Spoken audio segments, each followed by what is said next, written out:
Terima kasih, Pak Iwan. Assalamualaikum warahmatullahi wabarakatuh. Waalaikumsalam warahmatullahi wabarakatuh. Waalaikumsalam warahmatullahi Sebelumnya mohon wabarakatuh. maaf, izin saya tidak bisa on cam. Ya, saya ucapkan selamat kepada seluruh kelompok yang hari ini seminar diseminasi tugas akhir.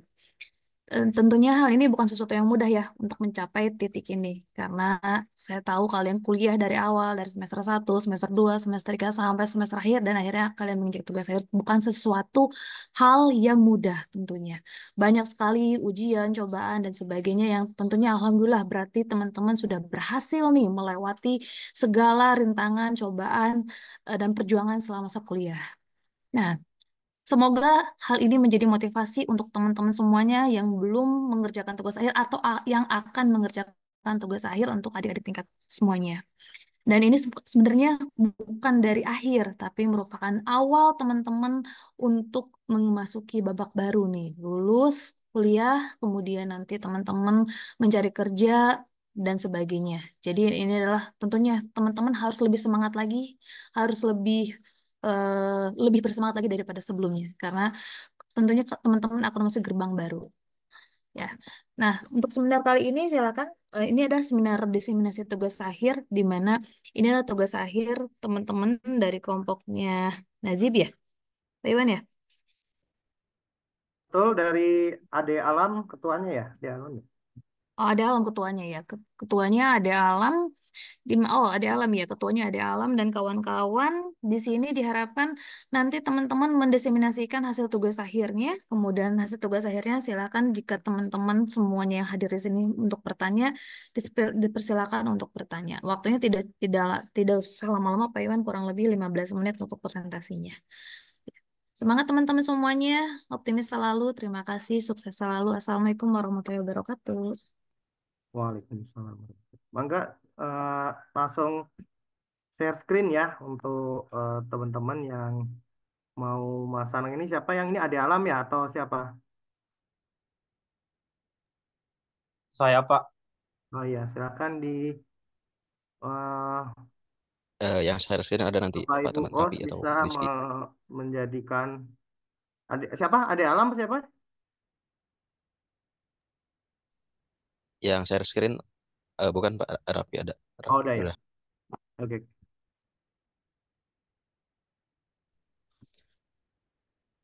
Bisa dimulai Pak. Mangga, mangga. Ya baik. Assalamualaikum warahmatullahi wabarakatuh. Alhamdulillahirabbil alamin. Allahumma sholli ala sayyidina Muhammad wa ala ali sayyidina Muhammad amma ba'du.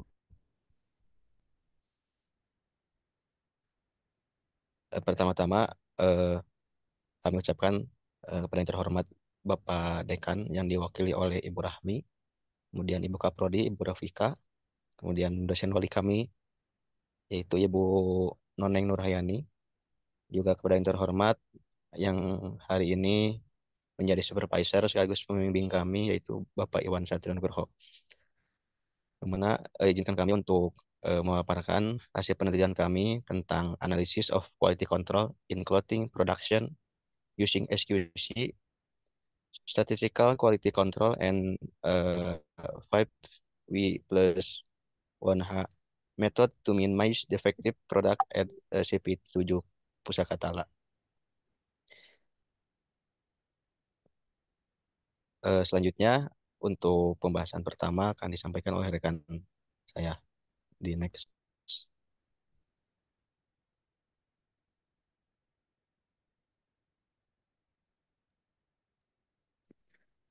Terima kasih waktu dan tempatnya. Pertama ada latar belakang penelitian. Bisa dilihat di tabel di samping, merupakan data total cacat hasil produksi dari jenis-jenis cacat berupa sablon, printing, jahitan, dan cacat bahan. Dari data tersebut diketahui bahwa persentase kecacatan produksi adalah 4,9%, sedangkan toleransi yang diberikan perusahaan hanya sebesar 3% untuk produk cacat. Karena jika produk cacat melebihi dari batas toleransi yang telah ditetapkan, maka akan berdampak negatif terhadap konsumen atau perusahaan tersebut. Nah, oleh karena itu diperlukan peningkatan upaya pengendalian kualitas untuk mengurangi kecacatan produk sehingga perusahaan dapat meminimalisir kerugian dari hasil penjualan dan juga dapat mempertahankan dan meningkatkan mutu produk mereka. Bisa di next. Nah, adapun rumusan masalah yang kami ambil ada dua. Pertama, apa saja faktor penyebab utama pada cacat produksi pakaian di perusahaan konveksi CP7 Pusaka Tala? Dan yang kedua, bagaimana usulan perbaikan untuk mengurangi cacat produksi pakaian di perusahaan konveksi CP7 Pusaka Tala? Adapun tujuan penelitiannya yaitu pertama untuk mengetahui faktor penyebab utama pada cacat produksi pakaian di perusahaan konveksi CP7 Pusaka Tala dan juga mengetahui usulan perbaikan untuk mengurangi cacat produksi di pakaian di perusahaan konveksi CP7 Pusaka Tala. Nah, di sini ada posisi penelitian, bisa dilihat ya posisi penelitian kami ada di posisi ke-6. Di next ya. Lanjut di sini ada tinjauan pustaka, pengendalian kualitas. Menurut Harsanto dalam Baidah tahun 2020, pengendalian mutu adalah suatu kegiatan yang dilakukan oleh suatu perusahaan untuk memastikan bahwa produk yang dihasilkan sesuai dengan spesifikasi yang telah ditetapkan. Lalu ada SQC. Menurut Asyuri dalam bukunya yang berjudul Manajemen Produksi dan Operasi tahun 2008, mengemukakan bahwa SQC atau Statistical Quality Control adalah suatu sistem yang dikembangkan untuk menjaga standar yang uniform dari kualitas hasil produksi pada tingkat biaya yang minimum dan merupakan bantuan untuk mencapai efisiensi perusahaan pabrik. Dan 5W1H. Menurut Santo tahun 2013 menjelaskan bahwa 5W1H adalah metode yang digunakan untuk mencari tahu permasalahan yang terjadi secara detail berupa pertanyaan seperti what, who, where, when, why, and how, atau apa, siapa, di mana, kapan, mengapa, dan bagaimana. Selanjutnya akan dijelaskan oleh rekan saya. Terima kasih. Baik, terima kasih. Selanjutnya ada metode penelitian. Metode penelitian ini kami menggunakan metode kualitatif dan kuantitatif. Penelitian kualitatif adalah metode penelitian yang digunakan untuk memahami fenomena, pengalaman, atau konsep dari perspektif individu atau kelompok. Jadi tujuan utama penelitian kualitatif adalah untuk mengeksplorasi, mengintervensi, dan memahami makna yang dihasilkan oleh subjek penelitian. Sedangkan kuantitatif adalah metode penelitian yang digunakan untuk menguji hipotesis, menentukan hubungan sebab akibat, dan membuat prediksi. Penelitian ini bergantung pada data numerik yang dapat diukur dan dianalisis secara statistik. Kemudian ini bahan metode penelitian yang kita gunakan adalah dalam penelitian itu produksi kaos dengan bahan cotton bud, kemeja dengan bahan drill, dan jersey dengan bahan Milano, waffle, Brazil, dan super jersey. Kemudian ada peralatan penelitian. Peralatan yang digunakan dalam penelitian ini terdiri dari laptop, mesin jahit, mesin rantai, mesin obras, mesin kansai, dan overdeck.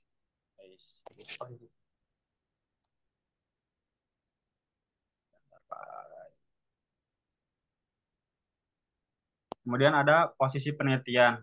Posisi penelitian dilakukan di CP7 Pustaka Tala yang berkolaborasi di Jalan Babakan Sari 1 nomor 70, Desa Babakan Sari, Kecamatan Karacondong, Kota Bandung, Jawa Barat. Kemudian ada prosedur penelitian. Bapak Ibu bisa lihat, kita mulai dari studi lapangan, wawancara, studi pustaka, kemudian kita merumuskan masalah. Setelah itu kita melakukan pengumpulan data dari wawancara. Data sekunder itu terdiri dari jumlah cacat produk, jenis cacat produk, dan data proses produksi. Setelah itu kita melakukan analisis dan pengolahan data. Kemudian kita melakukan kesimpulan dan saran. Kemudian melakukan publikasi jurnal. Baik, selanjutnya ada 4 jenis cacat produk, pada CP 7 Pustaka Tala. Yang pertama ada cacat printing. Cacat printing adalah masalah yang terjadi saat mencetak atau mentransfer desain.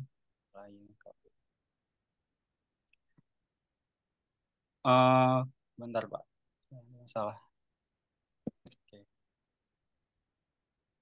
Mencetak pada desain contoh pada jersey di gambar yang dapat berubah kekurangan warna, ketidaksempurnaan dalam mencetak atau bahan atau kerusakan pada gambar dipindahkan ke jersey. Bisa dilihat perbedaan warna dari A dan B. Yang A sedikit pudar. Kemudian ada cacat sablon. Cacat sablon atau masalah yang terjadi pada proses penyablonan yang merupakan metode pencetakan di mana tinta diterapkan ke permukaan melalui area yang ditembus oleh bahan yang dibuat dengan pola atau desain tertentu. Bisa dilihat Bapak Ibu gambar pada parum.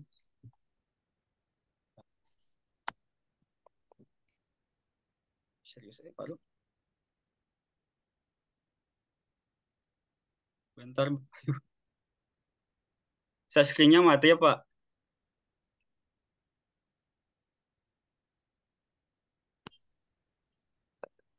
Ya nggak muncul Pak Rapi. Bentar.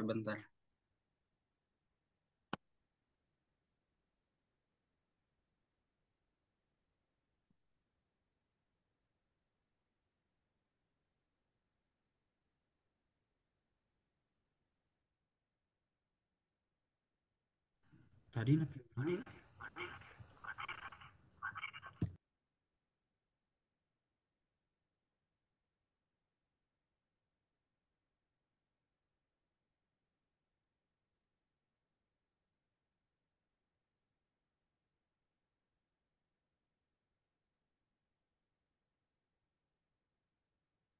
Gimana? Ada masalah? Oh.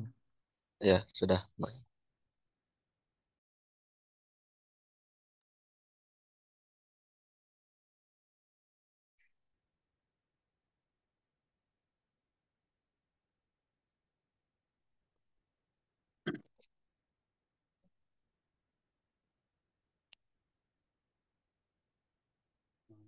Mungkin bisa diulangi ya, Pak, dari cacat sablon. Mungkin Bapak Ibu bisa lihat cacat sablon pada gambar di samping. Jadi cacat sablon merupakan kekurangan atau masalah yang terjadi dalam proses sablon yang merupakan metode pencetakan di mana tinta diterapkan ke permukaan melalui area yang tidak ditembus oleh bahan yang dibuat dengan pola atau desain tertentu. Nah, cacat sablon di gambar itu ini kurang pencampuran warna yang harusnya hijau jadi kuning. Kemudian ada cacat bahan. Cacat bahan adalah ketidaksempurnaan dalam bahan yang digunakan dalam proses produksi pakaian atau produk tekstil oleh industri konveksi. Bapak Ibu bisa lihat gambar di atas cacat bahan itu ada robekan dikit sama eh, masih total tidak sempurna. Kemudian ada cacat jahit. Cacat jahit adalah ketidaksempurnaan dalam proses jahit pakaian. Ini bisa termasuk jahit yang tidak rata, longgar, atau mungkin rusak secara keseluruhan. Nah, kalau di sini cacat jahitnya tuh mengkerut. Mungkin selanjutnya akan dijelaskan oleh rekan saya. Terima kasih. Selanjutnya mungkin lanjut ke pengolahan datanya ya. Yang pertama kita melakukan cek sheet. Nah, di Sivitus Tala mengalami cacat produk setiap minggunya dengan pengerjaan 6 hari dalam seminggu. Cacat produk yang sering terjadi diantaranya mungkin cacat sablon, printing, jahitan, dan cacat bahan. Nah, di sini kita ada data 24 minggu ya dengan total sampelnya itu 19.200. dengan sebagaimana tadi disebutkan ada 4 jenis cacat, cacat bahan, printing, jahitan, dan sablon. Dengan total cacatnya itu 881. Boleh dilanjuti. Lalu yang selanjutnya kita melakukan diagram Pareto ya untuk memetakan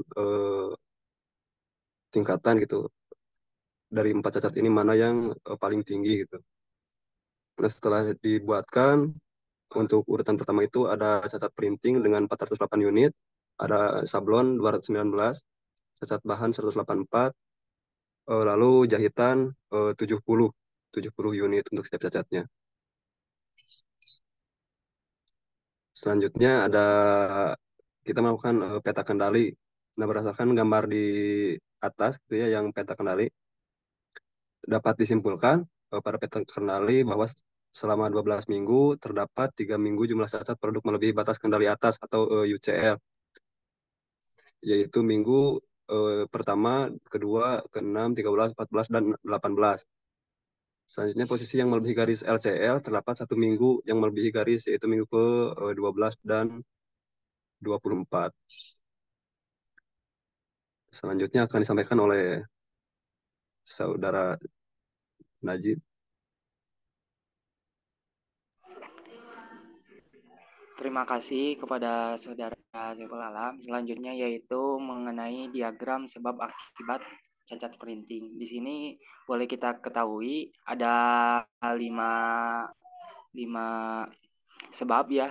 Sebab yang pertama ada material, yang sebabnya yaitu warna tinta tembus dan bahan terlalu tipis. Selanjutnya yaitu ada atau masalah sebabnya oleh manusia, yaitu dengan warna pudar ketika melakukan printing dan telat pengisian ulang tinta. Selanjutnya yaitu ada mesin, di antaranya ada kain kotor, tidak ada jadwal pembersihan mesin secara rutin yang mengakibatkan bahan printing rusak.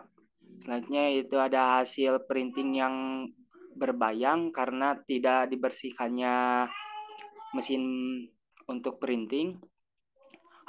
Selanjutnya ada pemakaian alat printing terus-menerus tanpa jeda yang mengakibatkan mesin printing panas. Selanjutnya yaitu ada diagram sebab akibat cacat sablon. Ada 4. Yang pertama material, diakibatkannya sablon akan mengkerut, tidak menempel. Selanjutnya ada bahan terlalu tipis atau tebal. Ketika misalkan bahannya terlalu tipis ataupun tebal, biasanya akan mudah rusak. Si sablonnya tidak menempel terhadap bahan tersebut. Selanjutnya yaitu ada atau manusia. Sebab manusia yaitu pencampuran warna yang kurang tepat yang mengakibatkan yang tadinya harusnya warna kuning menjadi yang tadinya harusnya warna hijau menjadi warna kuning yang tadi foto sebelumnya. Selanjutnya yaitu ada informan, sablonnya kurang rapi sehingga tidak sesuai dengan apa yang menjadi pesanan. Selanjutnya yaitu ada debu dan kotoran yang menempel. Itu mungkin untuk diagram cacat sablon. Selanjutnya, nah, di sini ada 5W dan 1H. Untuk pemecahan masalahnya ada what, why, who, when, where, dan how. What, apa saja cacat yang timbul pada cacat produk tersebut. Why, mengapa cacat tersebut bisa terjadi. Who, siapa yang bertanggung jawab dalam proses cacat produk tersebut. When, kapan cacat tersebut terjadi. Where, di mana cacat tersebut terjadi. How, bagaimana usulan perbaikan agar cacat produk tersebut bisa berkurang. Selanjutnya,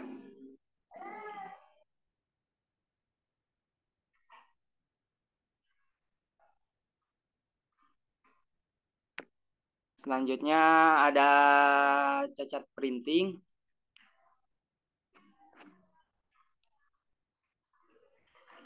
Di sini ada faktor dari manusia, ada what, di mana warnanya pudar. Selanjutnya ada Y, telat dalam pengisian ulang tinta. Ada W, siap operator atau karyawan bagian printing dan penanggung jawab QC. When, pada proses printing pada saat produksi. Where, di ruang produksi. How, operator karyawan harus lebih teliti dan rutin dalam melakukan pengecekan ketersediaan tinta pada mesin. Faktor kedua ada mesin. Selanjutnya ada what, hasil printing terbayang. Why, mesin printing yang digunakan terus-menerus dan tidak ada jadwal rutin untuk pembersihan mesin. U, operator karyawan bagian printing dan penanggung jawab QC. When, pada proses printing saat produksi. Where, di ruang produksi. Dan how, bagaimana membuat jadwal perawatan mesin untuk mesin setiap hari seperti membersihkan sensor dan lain-lainnya. Lanjut.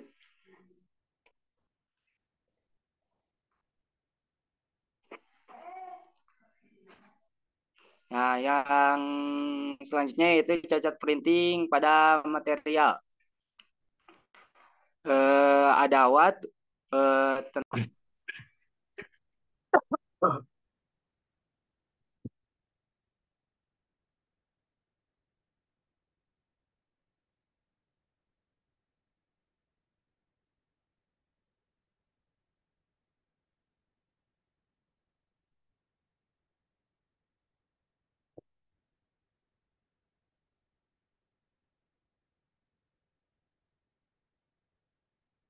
Atas nama Maaf, Muhammad Pak. Rafi belum di ACC, Pak.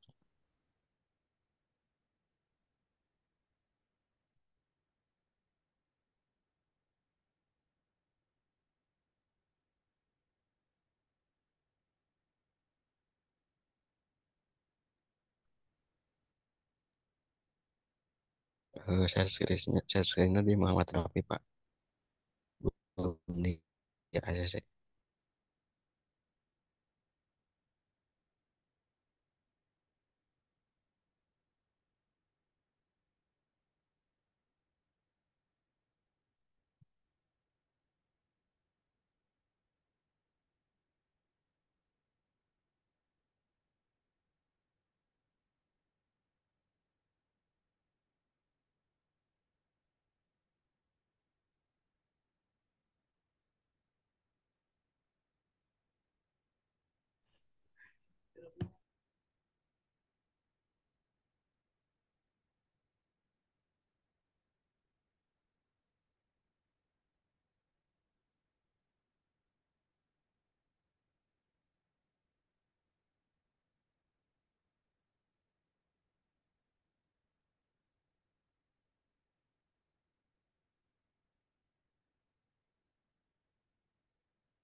langsung saja mungkin ya kepada Ya, langsung aja. teman-teman dan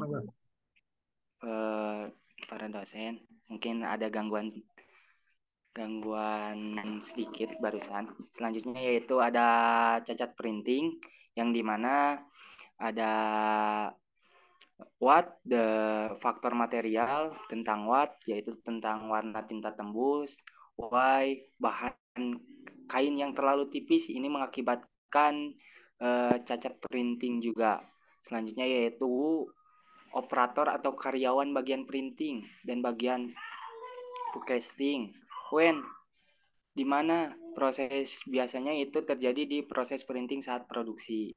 Where, di ruangan produksi. How, bagaimana yang membuat cacat printing, yaitu khususnya untuk setiap bahan yang digunakan pada saat produksi, memberikan pengetahuan terkait jenis-jenis bahan yang digunakan dalam produksi tersebut atau treatment atau perlakuan yang harus dilakukan.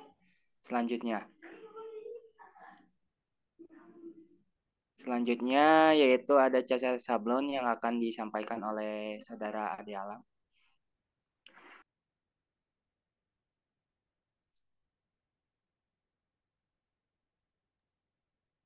Baik, terima kasih. eh,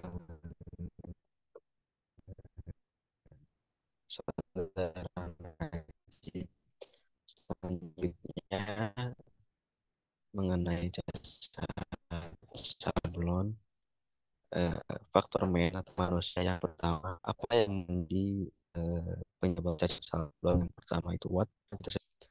Mengapa terjadinya cacat sablon? Itu karena tergesa-gesa dalam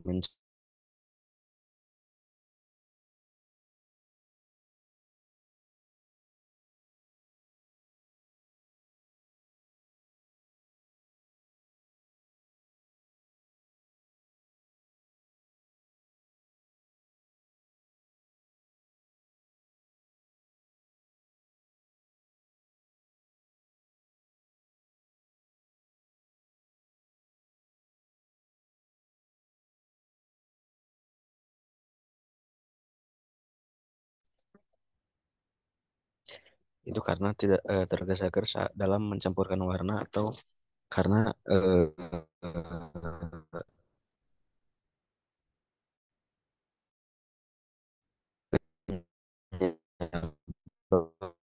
untuk karyawan kurang fokus. Kemudian who siapa penanggung jawab yang menyablon atau penanggung jawab QC. Kemudian eh, pada saat apa di mana penyebab cacat sablon ini, yaitu pada proses pencampuran warna dan pada proses memotong benang sisa jahitan. Kemudian di mana terjadinya, yaitu di ruang produksi.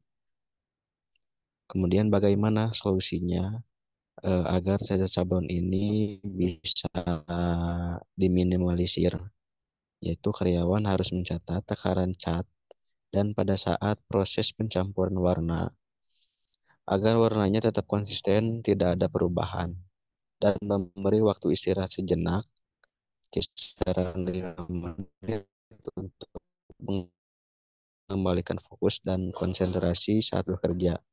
Lalu kemudian agar eh, kecahayaan dan kesesuaian warna bisa bisa simetris gitu. Kemudian juga pengenalan terhadap bahan-bahan di sabun itu sendiri agar si sabun itu yang biasa dipakai itu eh, karena kan warna-warnanya itu berbeda-beda. Jadi mengenalkan bahan atau knowledge produk itu perlu diperhatikan juga. Pengetahuan tentang warna-warna sablon atau jenis-jenis sablon dan penggunaannya. Kemudian faktor material. Apa yang menjadi penyebab, penyebab cacat sablon dalam faktor material, yaitu sablonan akan tembus, susah menempel pada kain. Kenapa? Karena kain terlalu tipis atau tebal. Kemudian, siapa? Tentunya aparatur karyawan yang menyablon dan penanggung jawab QC. Pada saat apa, ketika apa, cacat sablon tersebut terjadi, yaitu ketika pada proses penyablonan. Terjadi di mana, where, di ruang produksi. How? Solusinya bagaimana agar dikurangi, yaitu menambahkan catatan jika bahan terlalu tipis, proses sablon hanya satu kali balikan atau satu kali atau DTF agar minimalisir eh, cacat tergesernya tinta dan lain sebagainya. Kemudian menggunakan cat sablon yang khusus yang sesuai dengan ketebalan bahan. Ada yang namanya sablon rubber, sablon plastisol, juga sablon DTF. Nah, untuk meminimalisir plastisol itu adalah bahan yang sangat bagus dan juga warna yang tepat. Namun proses pengerjaannya lama.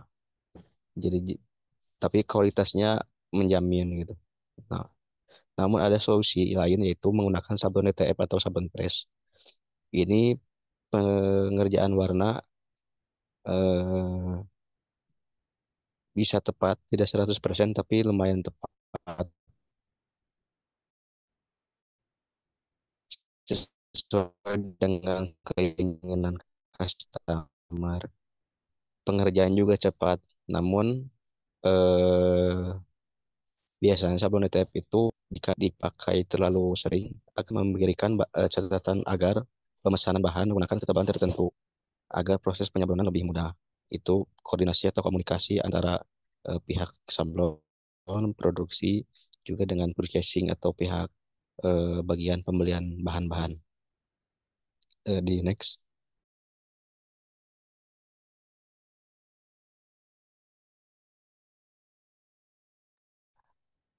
Terakhir adalah faktor environment. What? Hasil sablon jadi kurang rapi. Ada debu atau kotoran yang ikut tersablon. Why? Kenapa? Kenapa kurang bersih? Karena kurang bersih pada saat proses pembersihan debu dan kotoran pada kain. Who- Siapa penanggung jawab tersebut?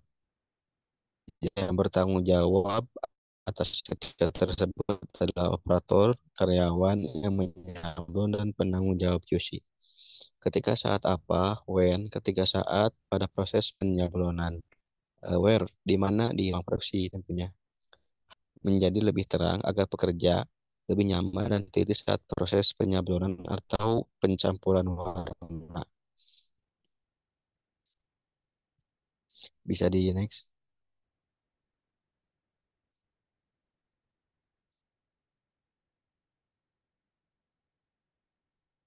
Nah, memasuki ke kesimpulan. Jadi di antara keempat jenis cacat produksi yang dipengaruhi material, mesin, metode, dan environment atau peralatan. Saran dan perbaikan yang diberikan oleh kami melalui penelitian-penelitian yang sudah kami lakukan di tempat, yaitu yang pertama dari faktor manusia. Karyawan harus lebih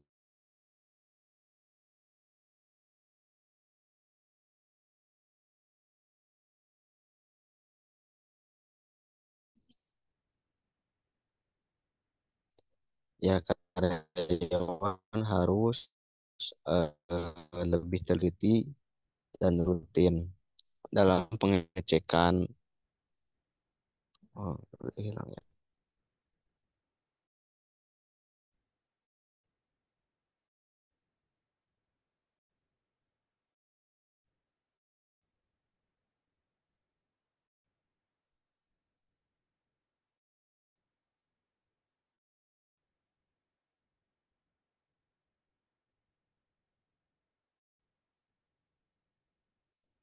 Dalam pengecekan yang disediakan tim penduduk ke kawan pencarian cawat pada saat proses pemurnian warnanya terlihat.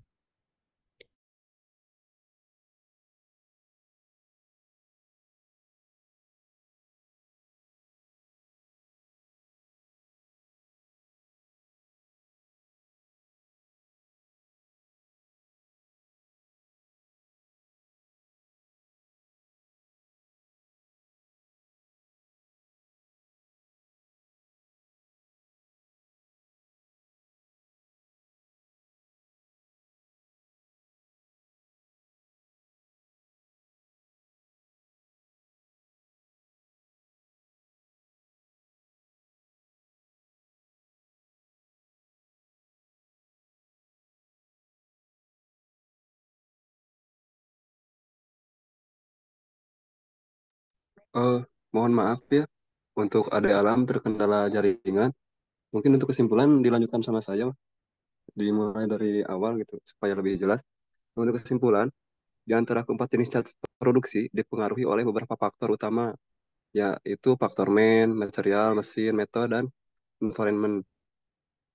Nah, saran perbaikan yang diberikan yaitu untuk atau manusianya itu yaitu karyawan harus lebih teliti dan rutin dalam melakukan pengecekan ketersediaan tinta selama proses produksi berlangsung, dan karyawan harus mencatat takaran cat sablon pada saat proses pencampuran warna agar warnanya tetap konsisten, tidak berubah-ubah. Yang kedua untuk faktor mesin. Untuk faktor mesin, saran yang diberikan itu membuat jadwal maintenance atau perawatan untuk mesin seperti membersihkan sensor pada mesin, printer, dan pengecekan head print sehingga kebersihan dan performa mesin tetap terjaga. Selain itu, mengistirahatkan mesin secara teratur pada saat produksi berlangsung juga penting dilakukan sehingga keseluruhan hasil produksi lebih maksimal. Selanjutnya untuk faktor material, membuat catatan khusus untuk setiap bahan yang digunakan pada saat produksi, memberikan pengetahuan terkait jenis-jenis bahan yang digunakan dalam produksi, dan menambahkan catatan jika bahan terlalu tipis, proses sablon hanya satu kali balikan, atau penyablonan menggunakan sablon press, menggunakan sablon khusus yang sesuai dengan ketebalan bahan. Lalu yang terakhir ada untuk faktor environment, yaitu mengganti cahaya lampu menjadi lebih terang agar karyawan lebih nyaman dan teliti saat proses penyablonan maupun proses pencampuran warna gitu. Mungkin demikian ya, yang dapat kami sampaikan terkait pemaparan hasil penelitian untuk kelompok 3, kelompok AD Alam Maulana gitu, dan kita teman-teman. Terima kasih untuk waktunya. Mungkin kembali ke Pak Iwan Satria Nugroho gitu. Ya, terima kasih atas paparannya yang cukup baik ya. Ya, mungkin dari nanti saya ada sedikit tambahan, tapi sebelum dari saya, mangga mungkin dari para panelis, dari para dosen terlebih dahulu.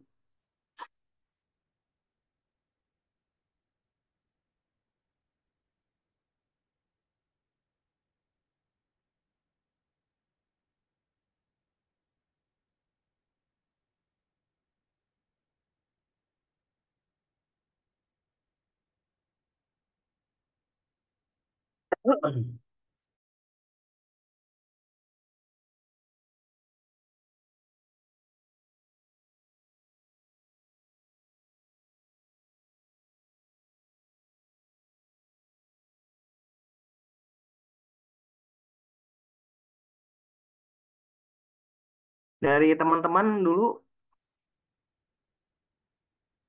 ini ada hadir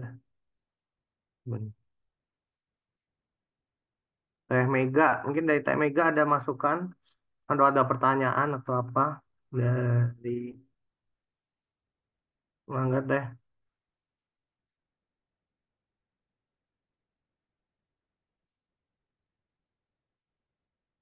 Udah ada, Pak. Ya, Mungkin dari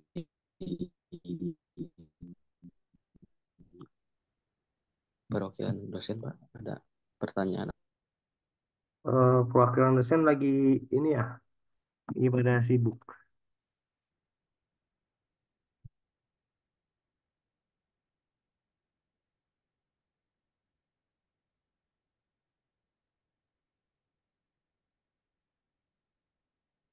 Bapak Ibunya lagi pada sibuk, jadi mohon maaf ya, mohon dimaklumi.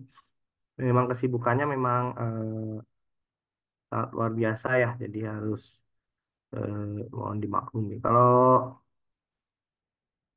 mungkin dari mahasiswa nggak ada ya, kalau dari saya sih saya rasa cukup karena kemarin sudah banyak diberi masukan ya, hanya sekali lagi eh, masukan dari teman-teman agar pada saat teman-teman itu melaksanakan untuk apa namanya penjaminan mutu itu harus dipilih betul metode tools yang tepat ya. Apakah kita akan menggunakan Seven Tools, kemudian kita akan menggunakan SQC pada saat ini. Nah, reason untuk atau alasan untuk menggunakan SQC ini seperti apa itu harus kuat ya. Nah, kemarin sudah saya koordinasi mengenai hal tersebut ya. Yang keduanya adalah mengenai eh, apa analisisnya ya. Analisis statistiknya itu harus betul-betul pertama dari sisi samplingnya ya. Dari sisi sampling datanya itu harus betul-betul mewakili kalau bisa 3 tahun ke belakang. Enggak. Itu menunjukkan bahwa kita punya kecukupan data untuk dianalisis ya secara statistik ya. Kemudian dari perjalanan mulai dari analisis tahap pertama, tahap kedua, tahap ketiga ya, itu harus dilihat lagi ya, apakah ada hal-hal yang sekiranya itu belum mencakup apa yang menjadi dasar analisa, karena kalau visual analisis kita itu tidak menyeluruh ya, itu nanti akan menghasilkan kesimpulan yang salah ya. Kemarin kan saya sudah contoh, mohon betul-betul sebaiknya kalau memang skalanya itu skala datanya besar dan juga memang prosentase ke kecacatannya itu besar ya. Oke, saya tadi nanya kalau sedikit, kalau yang kerugiannya berapa ya kalau hasil, kalau terjadi kecacatan tuh kerugian perusahaan sebesar apa ya? Ada ya tadi ya kalau nggak salah ya? Lupa saya.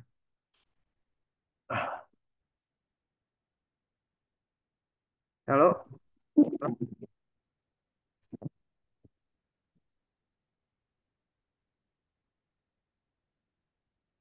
itu latar belakangnya harus kuat ya untuk gimana deh? Ada analisa kerugiannya udah masuk ya?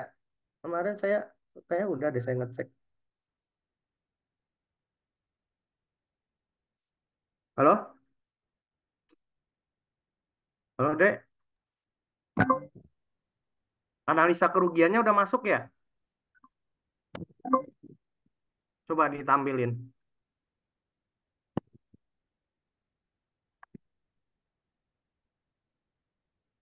Karena ini pembelajaran buat semuanya ya.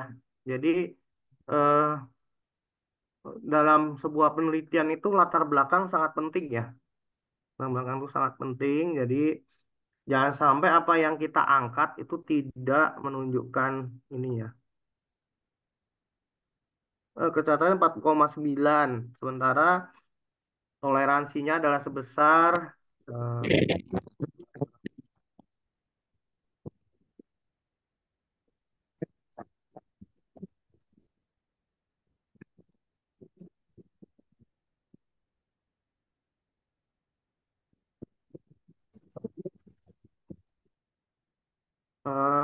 3% ya.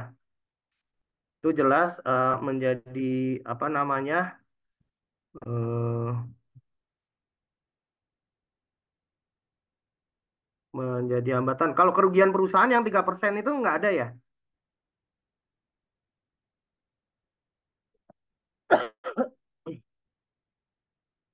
Belum dicatat ya? Itu harusnya memperkuat bahwa penelitian ini layak untuk diangkat gitu. Kalau misalkan angka 3% itu sebenarnya menimbulkan kerugian berapa juta buat berapa juta rupiah buat perusahaan gitu. Saya udah pernah ngasih tahu itu ya. Jadi Iya, penting Pak. belakang. Terus, halo? Iya, iya, Pak. Belum dimasukin ya? Di laporannya, Pak.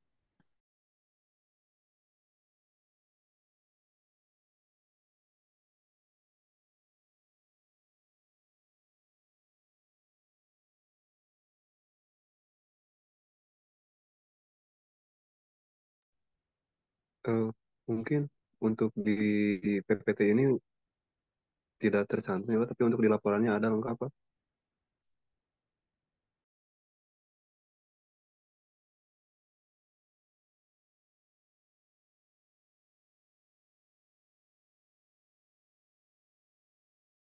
Laporannya di bawah ada ya? Ya udah, nanti coba kita cross check lagi ya. Kalau di jurnalnya juga masuk ya kemarin ya, ekonomisnya. Jadi harus dilihat dari faktor statistiknya itu kerugiannya berapa besar, kemudian dari faktor ekonomisnya harus dilihat juga ya berapa besar kerugian akibat terjadinya cacat itu ya.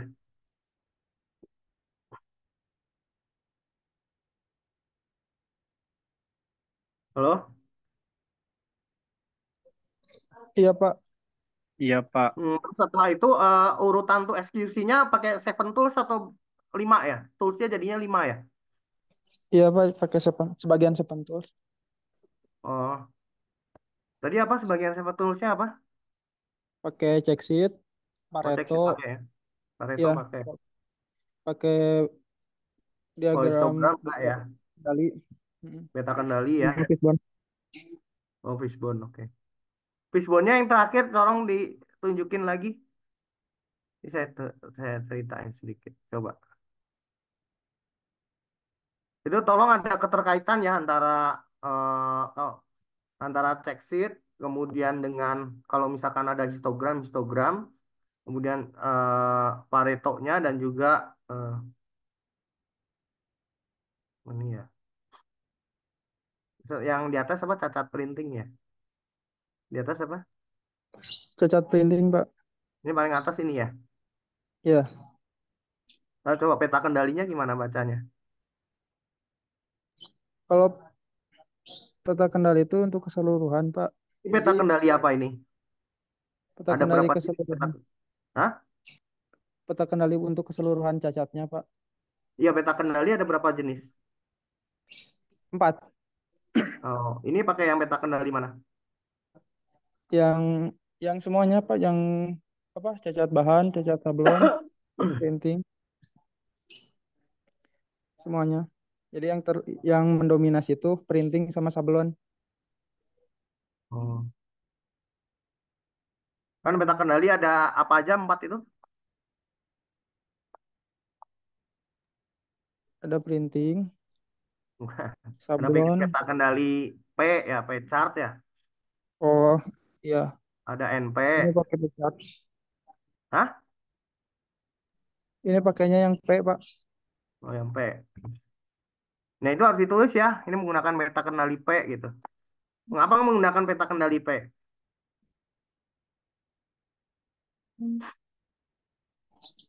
Sebenarnya karena datanya lebih cocok ke peta kendali yang P, Pak. Datanya seragam dari proporsinya. Dari data populasi produksinya.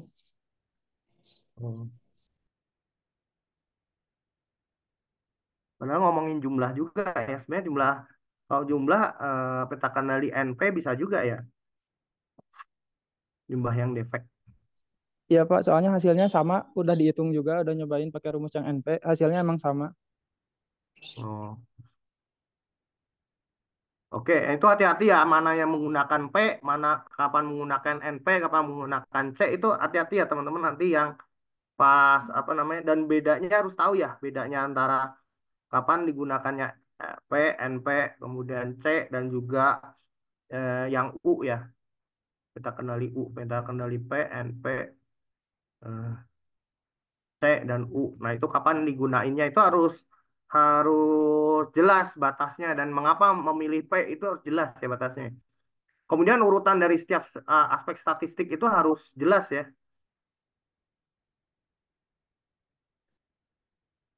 Harus jelas. Kemudian teman-teman harus melihat juga mengenai eh, Paretonya. Tadi mana Paretonya? Paretonya cerita gimana ini? Jadi yang mau diselesaikan yang dua paling besar ya, atau tiga paling besar, 2 paling besar, Pak. ya printing sama sablon.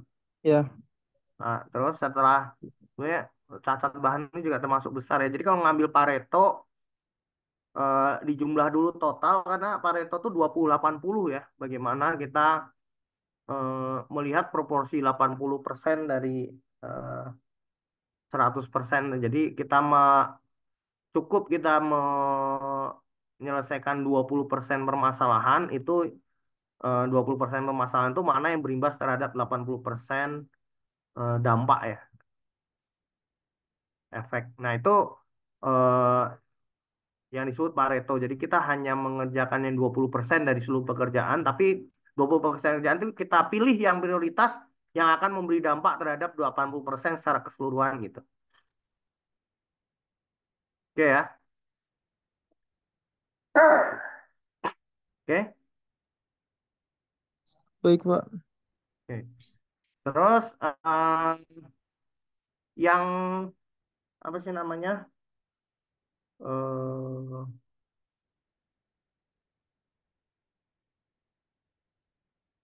fishbone-nya coba.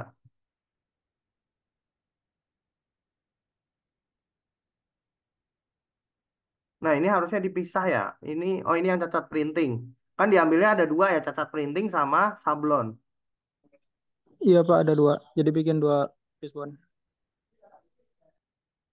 Berarti kalau ini material ngebacanya tintanya itu nggak bagus ya, tinta materialnya kurang baik kualitasnya sehingga tembus gitu bacanya. Jadi bahannya terlalu tipis, maka tintanya jadi tembus. Ya, ya Oh. gitu sih Mas. Hmm. Oke, terus kalau yang mainnya ini kurang disiplin sehingga terlambat pengisian ulang tinta ya. Nah, ya Pak, betul. Jadi warnanya pudar. Hmm.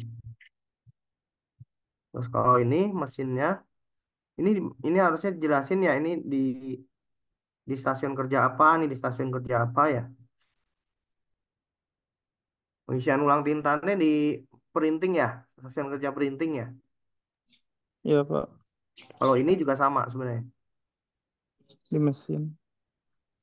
Oh, itu mesinnya mesin apa, berapa banyak itu harus ini ya. Karena gini kalau bisa sih, memang kita memberikan apa namanya rekomendasi ke perusahaan itu harus sejelas dan sedetail mungkin ya, jangan ngambang ya. Supaya yang diberikan rekomendasi itu bisa menjadikan rekomendasi kita sebagai bahan untuk perbaikan. Tapi kalau misalnya rekomendasi kita itu terlalu umum atau terlalu ngambang ya, itu akan menyebabkan sebenarnya tidak memberikan apa sih namanya dampak yang apa perbaikan yang signifikan ya, yang nanti akan memberikan dampak terhadap mutu. Kan ujung-ujungnya kita menyerahkan rekomendasi ini supaya dilakukan perbaikan. Nah, karena dengan perbaikan yang dilakukan itu memberikan dampak yang luar biasa peningkatan terhadap mutu kualitas produk. Tapi kalau rekomendasi kita itu tidak memberikan dampak kualitas produk, berarti kan kita kurang berhasil ya.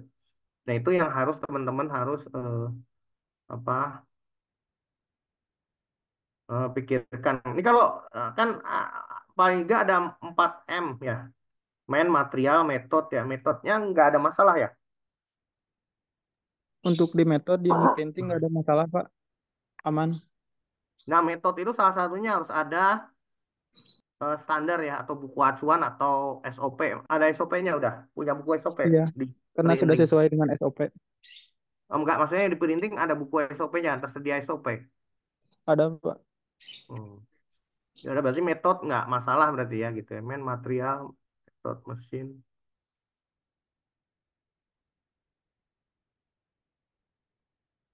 Oke, ini berarti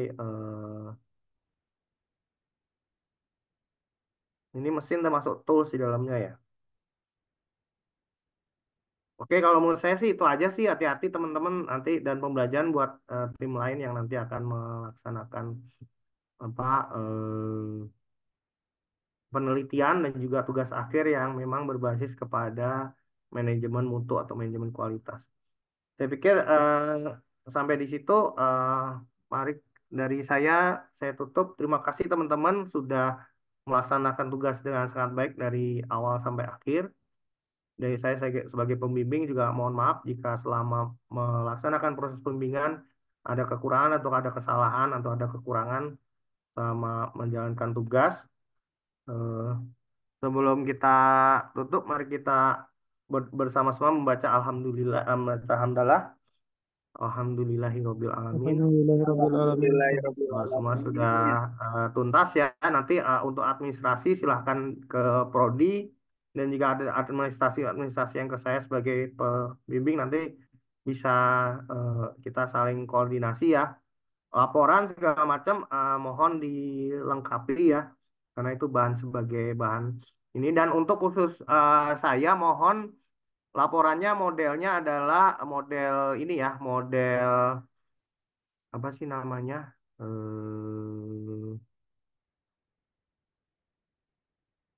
Model kayak semi tugas akhir ya laporannya, nanti bisa-bisa aja, nanti di lapangan aja lah kita diskusi ya. Jadi kalau bisa antara satu orang dengan antara di 4 orang itu judulnya beda-beda ya. Jadi yang satu mengambil analisisnya, satu mengambil latar belakangnya, fokus ke latar belakangnya. Isinya walaupun isinya sama, judulnya aja dibedain gitu. Supaya nanti pada saat apa namanya eh, pencatatan di ijazah itu judulnya bisa beda ya. Khusus kalau tim saya, alangkah baiknya judulnya bisa beda. Dan udah terima LOA semua ya teman-teman ya. Iya Pak, Alhamdulillah. Sudah, Pak. Oke. Ya udah, sebelum kita akhiri, mohon di open cam semua, kita mau mengadakan foto sesi sebagai kenang-kenangan. Ya, satu, dua.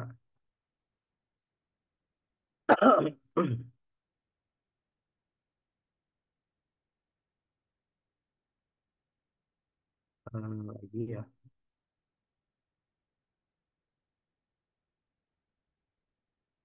Oke, terima kasih. Eh, ada masukan dari teman-teman yang melaksanakan tugas terakhir atau perwakilan? Ada yang mau disampaikan? Enggak. Mungkin dari Ade Alam, Pak. Hmm.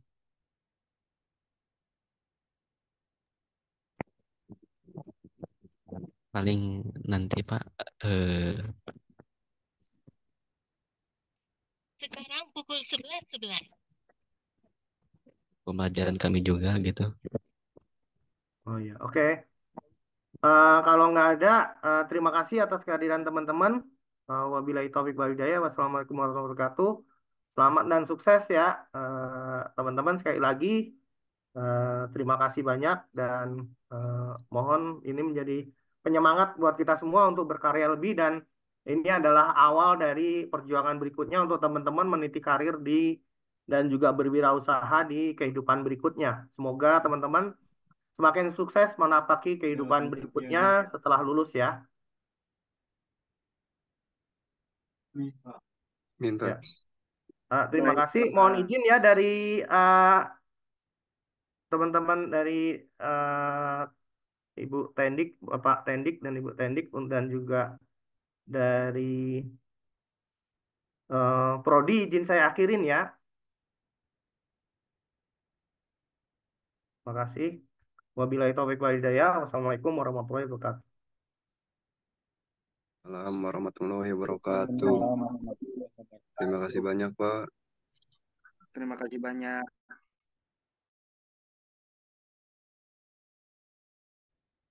Izin live ya. Yuk.